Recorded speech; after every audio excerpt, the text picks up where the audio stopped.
नमस्कार विद्यार्थी मित्रांनो, मराठा विद्या प्रसारक समाजाचे KRT arts, BH commerce and AM science अर्थात KTHM कॉलेज नाशिक. मी सहाय्यक प्राध्यापिका निलिमा केशवराव पवार, विभाग वाणिज्य. तृतीय वर्ष वाणिज्य, TY/BCom, विषय व्यवसाय प्रशासन 2, कोर्स कोड 305-1. प्रकरण पहिले, मानवी संसाधन व्यवस्थापन, लेक्चर नंबर 3. विद्यार्थी मित्रांनो, मागील लेक्चरमध्ये आपण मानवी संसाधन व्यवस्थापन म्हणजे काय याचा अर्थ, व्याख्या, मानवी संसाधन व्यवस्थापनाची उद्दिष्टे तसेच मानवी संसाधन व्यवस्थापनाची व्याप्ती व कार्ये बघितलेली आहेत. आज आपण मानवी संसाधन व्यवस्थापन व मानवी संसाधन विकास यातील फरक तसेच आधुनिक व्यवसायात मानवी संसाधन विभागाचे संघटन, व्याप्ती व कार्य बघणार आहोत. मानवी संसाधनाचे व्यवस्थापन व मानवी संसाधनाचा विकास या दोन संकल्पना भिन्न स्वरूपाच्या आहेत. व्यवस्थापन म्हणजे दुसऱ्याकडून काम करून घेणे, त्यामुळे मानवी संसाधनाचे व्यवस्थापनात काम करून घेतले जात असते. मोठ्या कारखान्यात किंवा उद्योगांमध्ये अनेक कर्मचारी असतात व या सर्व कर्मचाऱ्यांच्या कामाचे वाटप करणे म्हणजे कामाचे नियोजन करणे व त्यानुसार प्रत्यक्षपणे काम होते आहे किंवा नाही हे पाहणे म्हणजे मानवी संसाधनाचे व्यवस्थापन होय. मानवी संसाधनाचा विकास याचा अर्थ उद्योगातील कर्मचाऱ्यांचा विकास किंवा उन्नती करणे आहे. कारखान्यात कामगारांची भरती केल्यानंतर कर्मचाऱ्यांना विशिष्ट कामाचे प्रशिक्षण द्यावे लागते. त्यांचे आरोग्य चांगले राहण्यासाठी काम करणाऱ्या चांगल्या पद्धती विकसित कराव्या लागतात. त्यांना आरोग्य व कल्याणविषयक सोयी उपलब्ध करून द्याव्या लागतात. त्यांच्यासाठी विविध सामाजिक सोयी उपलब्ध करून दिल्या जातात. थोडक्यात विद्यार्थी मित्रांनो, आपण असे म्हणू शकतो की कामगारांचा विकास करण्यासाठी ज्या योजना राबविल्या जातात त्यांना मानवी संसाधनाचा विकास असे म्हणता येईल. पुढील मुद्द्यांद्वारे आपण मानवी संसाधन व्यवस्थापन व मानवी संसाधन विकास यातील फरक बघू. सर्वप्रथम अर्थ. मानवी संसाधन व्यवस्थापन म्हणजे संस्थेत काम करणाऱ्या लोकांचे व्यवस्थापन करण्यासाठी व्यवस्थापनाच्या तत्वांचा वापर होय. तर मानवी संसाधन विकास म्हणजे एक सतत विकास कार्य जे संस्थेमध्ये काम करणाऱ्या लोकांची कार्यक्षमता सुधारित करण्याचा विचार करते. पुढे व्याख्या. संस्थेच्या मनुष्यबळाचा शक्य तितका सर्वोत्कृष्ट वापर सुनिश्चित करण्यासाठी मानव संसाधन व्यवस्थापन ही योग्य व्यक्तीला योग्य नोकरीवर ठेवण्याची एक कला आहे. तर मानव संसाधन विकास म्हणजेच HRD मानव संसाधन व्यवस्थापनाची एक शाखा आहे जी संस्थेच्या मनुष्यबळाच्या वाढ आणि विकासाच्या भागावर लक्ष केंद्रित करते. याचे स्वरूप. मानव संसाधन व्यवस्थापन एक व्यवस्थापनाचे कार्य आहे, तर मानव संसाधन विकास हे मानव संसाधन व्यवस्थापनाचे एक उपकार्य आहे. कार्य. पुढचा मुद्दा कार्य. मानव संसाधन व्यवस्थापनाची कार्ये प्रतिक्रियात्मक असतात आणि सामान्यतः संपूर्ण संस्थात्मक उद्दिष्टे मिळविण्याकरिता ते लागू होत असतात.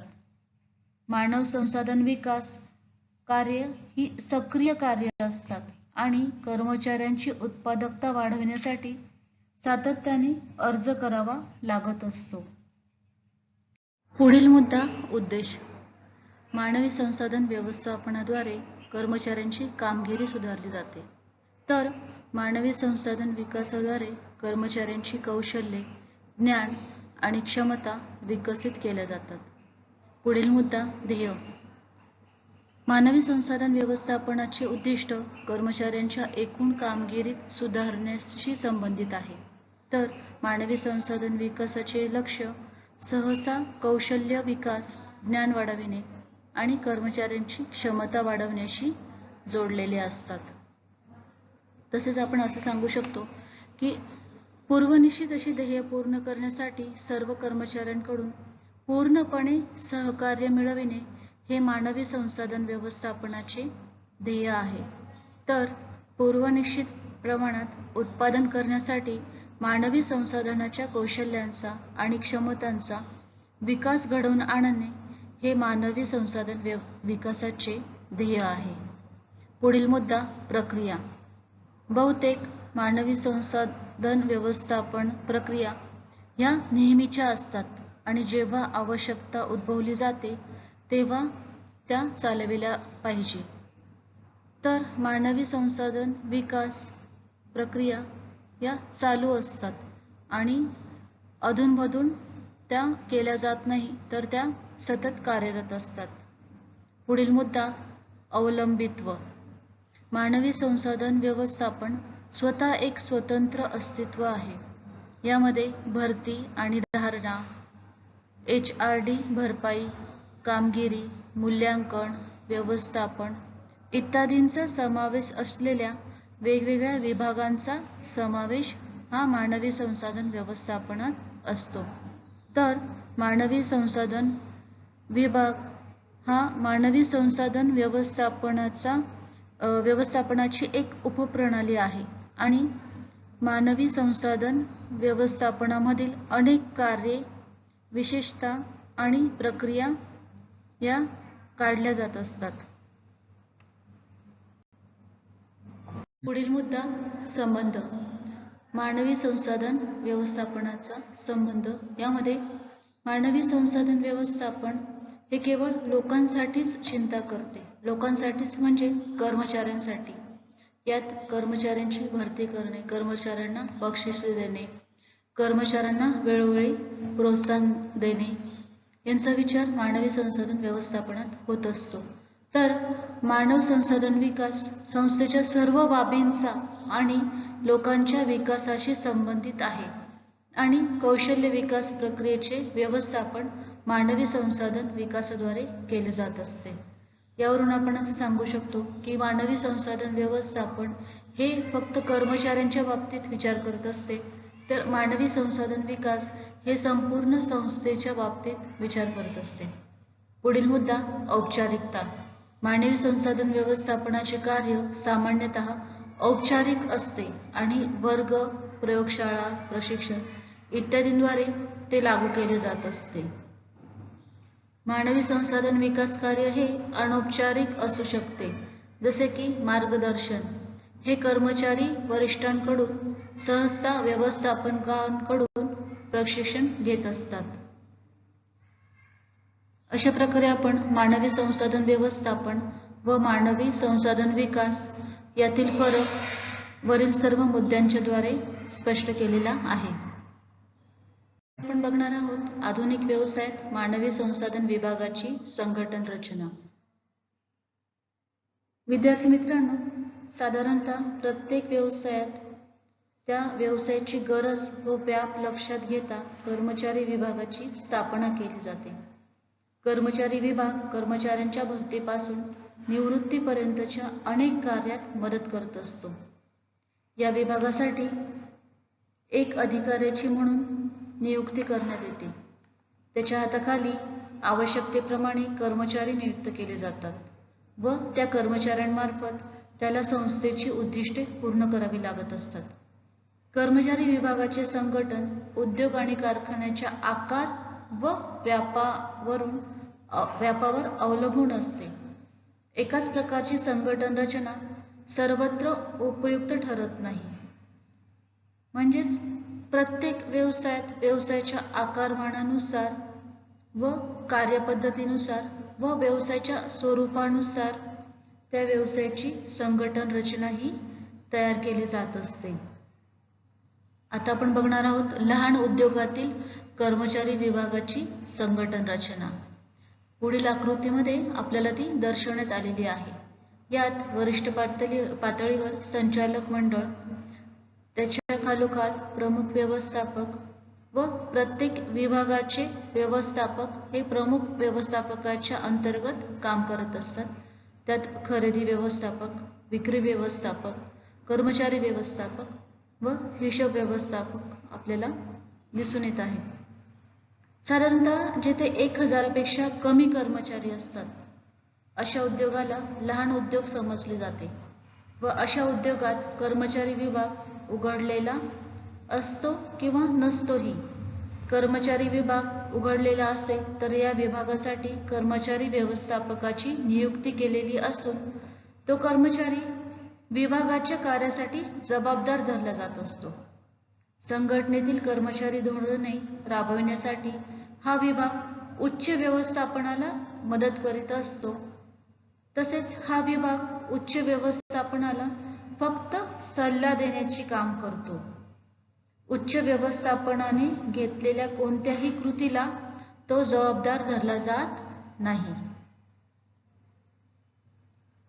संघटन रचना ही मध्यम स्वरूपाच्या उद्योगातील कर्मचारी विभागाची संघटन रचना दाखवलेली आहे. यामध्ये आपल्याला वरिष्ठ स्तरावर संचालक मंडळ, त्याच्या खालोखाल व्यवस्था संचालक, त्यानंतर प्रमुख व्यवस्थापक, प्रमुख व्यवस्थापकाच्या अंतर्गत कर्मचारी व्यवस्थापक व त्याच्या खालोखाल वेगवेगळ्या विभागाचे व्यवस्थापक आपल्याला बघायला मिळत आहेत. त्यात विभागीय व्यवस्थापक भरती व नियोजन विभाग, विभागीय व्यवस्थापक वेतन व मजुरी विभाग, विभागीय व्यवस्थापक प्रशिक्षण विभाग, विभागीय व्यवस्थापक कामगार कल्याण व सामाजिक सुरक्षा विभाग व विभागीय व्यवस्थापक औद्योगिक संबंध विभाग हे दर्शनात आलेले आहेत. साधारणपणे ज्या कारखान्यात 1 ते 2000 पर्यंत कर्मचारी असतात अशा कारखान्यास मध्यम आकाराचा कारखाना असे समजले जाते व अशा कारखान्यात कर्मचारी विषयक प्रश्न बरेच असतात. त्यामुळे अशा कारखान्यात स्वतंत्रपणे कर्मचारी विभागाची स्थापना केलेली असते. म्हणून या ठिकाणी कर्मचारी विषयक कार्यही महत्त्वाची समजली जात असतात. अशा उद्योगात प्रथम कर्मचारी विषयक कार्याची यादी तयार करण्यात येते व प्रत्येक कार्यासाठी एक विभागीय व्यवस्थापकाची नियुक्ती केलेली असते. मध्यम आकाराच्या उद्योगधंद्यातील कर्मचारी विभागाची रचना या आकृतीनुसार आपल्याला स्पष्ट होत आहे. प्रत्येक कार्यासाठी एक विभाग. यामध्ये आपण बघितले की भरती व नियोजन विभाग, वेतन व मजुरी विभाग, प्रशिक्षण विभाग, कामगार कल्याण व सामाजिक सुरक्षा विभाग, तसेच औद्योगिक संबंध विभाग हे सर्व विभाग कर्मचारी व्यवस्थापकाच्या अंतर्गत कर्मचाऱ्यांसाठी कार्यरत असतात. आता आपण बघणार आहोत मोठ्या उद्योगातील कर्मचारी विभागाची संघटन रचना. विद्यार्थी मित्रांनो, साधारणपणे ज्या उद्योगात 2000पेक्षा जास्त कर्मचारी असतात अशा उद्योगाला मोठा उद्योगधंदा असे म्हटले जाते. या उद्योगातील कर्मचारी विषयक प्रश्न अत्यंत गुंतागुंतीचे व किचकट स्वरूपाचे असतात. लहान व मध्यम आकाराच्या उद्योगधंद्यातील प्रश्नांपेक्षा यांचे स्वरूप गंभीर असते. म्हणून अशा उद्योगात प्रमुख व्यवस्थापकानंतर कर्मचारी संचालकाची निवड केलेली असते. कर्मचारी संचालकाच्या हाताखाली कर्मचारी व्यवस्थापक नियुक्त केले जातात. कर्मचारी व्यवस्थापकाला सल्ला देण्यासाठी त्याच्या समपातळीवर आवश्यकतेप्रमाणे काही सल्लागार समित्या या नियुक्त केलेल्या असतात. कर्मचारी व्यवस्थापकाच्या हाताखाली कर्मचारी विभागाची कार्य लक्षात घेऊन निरनिराळ्या विभाग व्यवस्थापकांची नियुक्ती केली जाते. या संघटन रचनेत कारखान्यात प्रमुख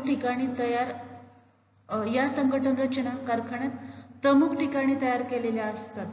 परंतु कारखान्याची किंवा उद्योगाची काही विभागीय कार्यालये असतील तर अशा प्रत्येक विभागासाठी अशी रचना तयार केली जाऊ शकते.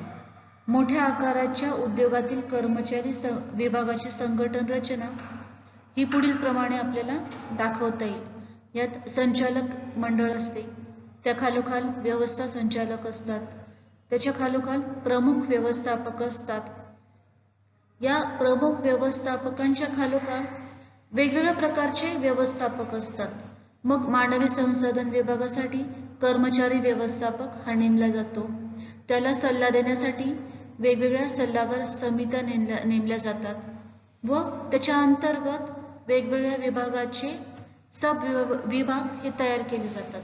जसे आपल्याला आकृतीमध्ये भरती व नियोजन विभाग, वेतन व मजुरी विभाग, प्रशिक्षण विभाग, कामगार कल्याण व सामाजिक सुरक्षा विभाग व औद्योगिक संबंध विभाग हे बघावयास मिळत आहेत. आता आपण आधुनिक व्यवसायात मानवी संसाधन विभागाची व्याप्ती बघणार आहोत. मनुष्यबळ हा प्रत्येक संस्थेचा एक महत्त्वाचा भाग असतो. मनुष्यबळाच्या गुणवत्तेवर संस्थेची कार्यक्षमता आणि उत्पादकता अवलंबून असते. मानवी संसाधनांचा लहान मोठ्या सर्वच संस्थांच्या प्रत्येक कार्याशी संबंध येत असतो. कोणत्याही संस्थेमध्ये कर्मचाऱ्याकडे संस्थेवरील बोजा अशा दृष्टीने बघितले जात नाही. तर उलट पक्षी आपण असे म्हणू शकतो की मनुष्यबळ हे एक महत्त्वाचे संसाधन समजले जाऊन त्याची नियमितपणे काळजी घेणे व त्यात सुधारणा करणे आवश्यक असते.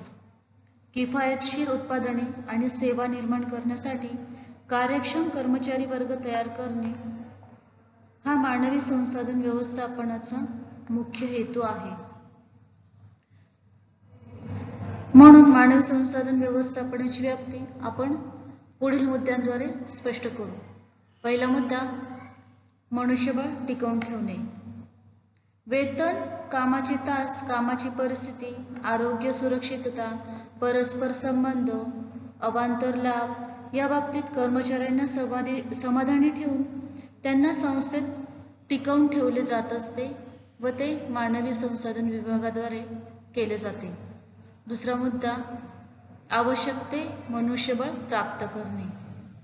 संस्थेला लागणाऱ्या विविध कर्मचाऱ्यांची निवड करणे, त्यांना नियुक्त करणे व त्यांची आवड क्षमता पारखण्याची चाचणी करणे व त्यांच्या आवडीनुसार त्यांना काम प्राप्त करून देणे. पुढील मुद्दा, कार्यक्षमता. कर्मचाऱ्यांची योग्य ठिकाणी नियुक्ती करणे, त्यांना प्रशिक्षण देणे आणि उच्च पातळीवरील कामगिरी यातून त्यांची कार्यक्षमता दिसून येत असते. अशी कार्यक्षमता राखणे हे मनुष्यबळ व्यवस्थापनाचे एक महत्त्वाचे कार्य मानले जाते. पुढील मुद्दा, संप्रेषण. कर्मचाऱ्यांना कामाची स्वयंप्रेरणा असणे महत्त्वाचे असते. बऱ्याच वेळा व्यक्तिगत प्रयत्नांची दिशा आणि संस्थेची उद्दिष्टे यात तफावत आढळते. संस्थेच्या उद्दिष्टानुसार काम करण्यास मनापासून थोडे जास्त काम करणे यासाठी संप्रेषणाची गरज असते आणि मनुष्यबळ व्यवस्थापन असे संप्रेषण पुरवित असते. पुढील मुद्दा, बदलाचे व्यवस्थापन. सध्याच्या काळात मानवी संसाधन व्यवस्थापनाची व्याप्ती सतत वाढत आहे. झपाट्याने बदलणाऱ्या आर्थिक, राजकीय आणि सामाजिक पर्यावरणाशी जुळवून घेणे आणि त्या सर्व बदलांना समर्थपणे सामोरे देणारे मनुष्यबळ विकसित करणे ही मानवी संसाधन व्यवस्थापनाची महत्त्वाची जबाबदारी आपल्याला सांगता येईल. तर अशा प्रकारे विद्यार्थी मित्रांनो, मानवी संसाधन व्यवस्थापनाची व्याप्ती झपाट्याने वाढत आहे. केवळ आधुनिक नव्हे तर पारंपरिक सरकारी आणि सेवा संस्थाही मानवी संसाधन व्यवस्थापनाची तत्त्वे दैनंदिन व्यवहारात अंगीकारताना आपल्याला दिसून येतात. आपण मानवी संसाधन विभागाची कार्य बघणार आहोत. मानवी संसाधन विभागाची कार्य व्यवस्थापकीय कार्य आणि कार्यात्मक किंवा सेवा स्वरूपाची कार्य अशा दोन कार्यात वर्गीकृत करण्यात आलेली आहेत. त्यातील पहिले व्यवस्थापकीय कार्य. व्यवस्थापकीय कार्यात सामान्य व्यवस्थापनाच्या पुढील कार्यांचा समावेश होतो. मात्र ही कार्य कर्मचारी व्यवस्थापन विभागाच्या संदर्भात असतात. त्यातील पहिले नियोजन. व्यवसायाची पूर्वनिर्धारित उद्दिष्टे साध्य करण्यासाठी भविष्यात काम करावयाचे आहे याबद्दल नियोजनात विचार केला जातो. नियोजन करताना अनेक पर्यायांपैकी कोणता पर्याय उत्कृष्ट ठरेल याचा विचार केला जातो.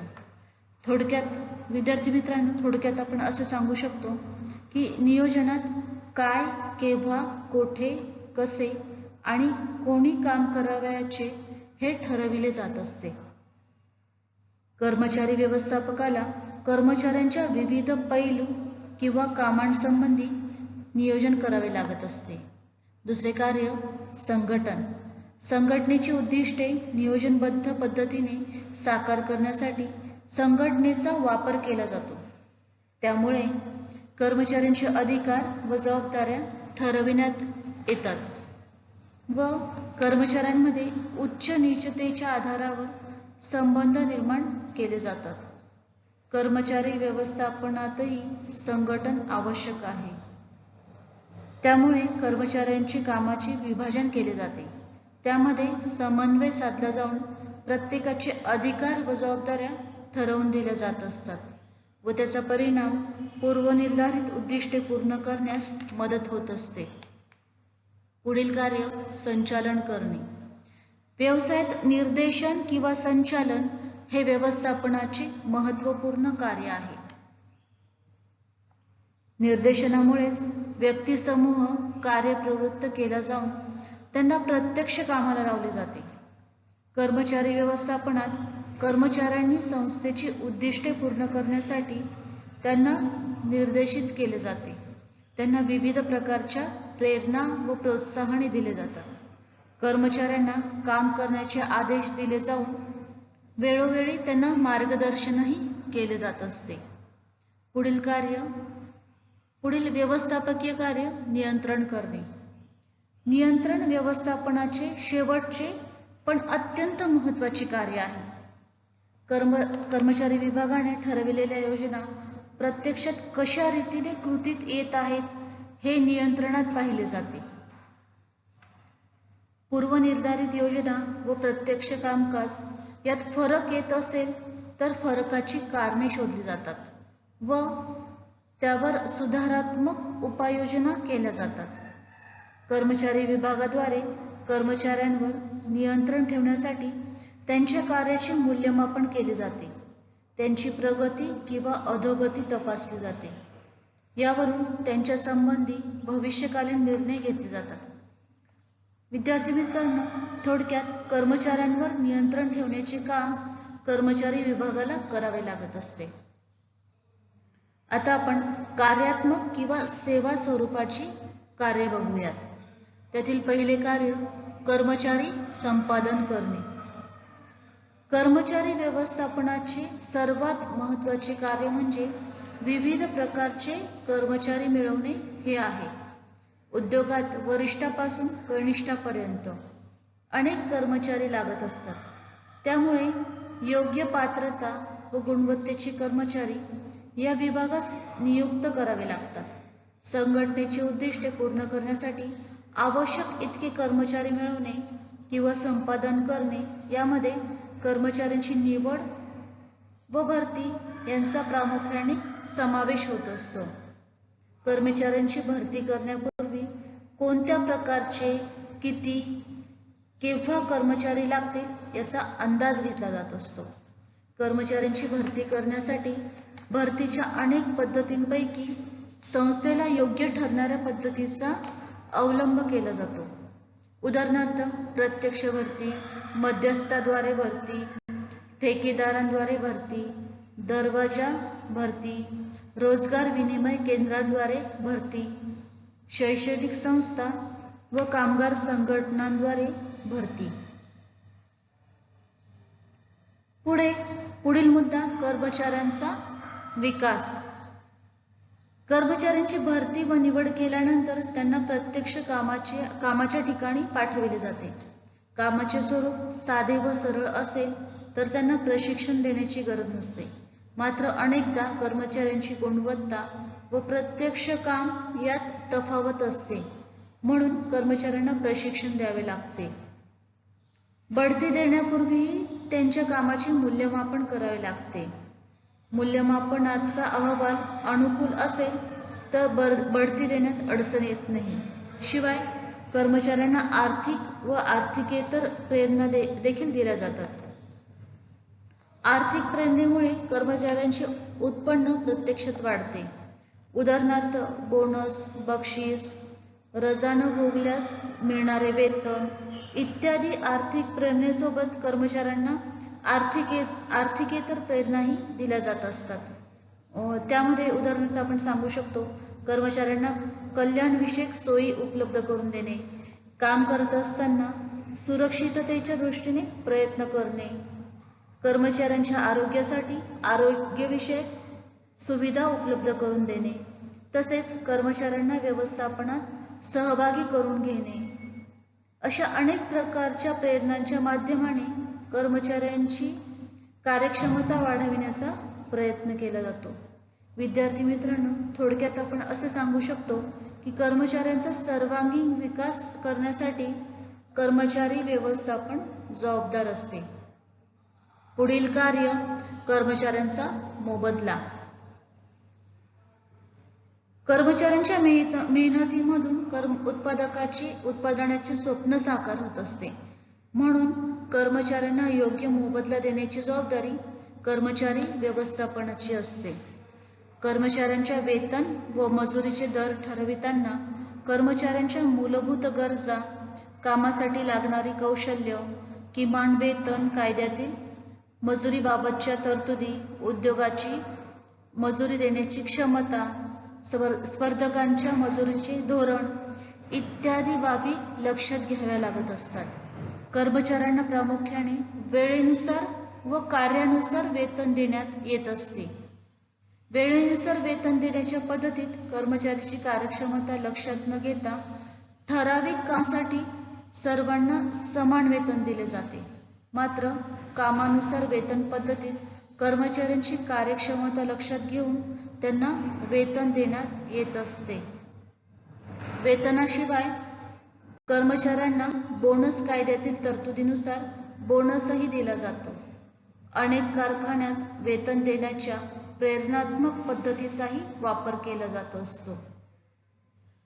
पुढील कार्य, एकीकरण. कर्मचारी व व्यवस्थापन यांचे हितसंबंध बहुधा एकमेकांविरोधात असतात.